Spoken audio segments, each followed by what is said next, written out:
I thought this would make some interesting content for some people. I've probably done 100 Mitsubishi Outlander Sport stolen catalytic converters, mind you, hundreds. And this would be the first customer who complained that she said that her car appears to be louder. Well, most people don't notice the sound of an aftermarket exhaust. Parts and products, everything aftermarket is not the same as factory. There's sound quality, there's sensitivities, there's noise factors.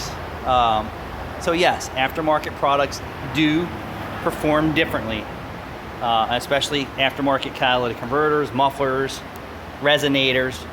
But your choice is spending thousands and thousands of dollars for your exhaust system, or spending $1,000 or a few $100s. So, and that depends on what's available.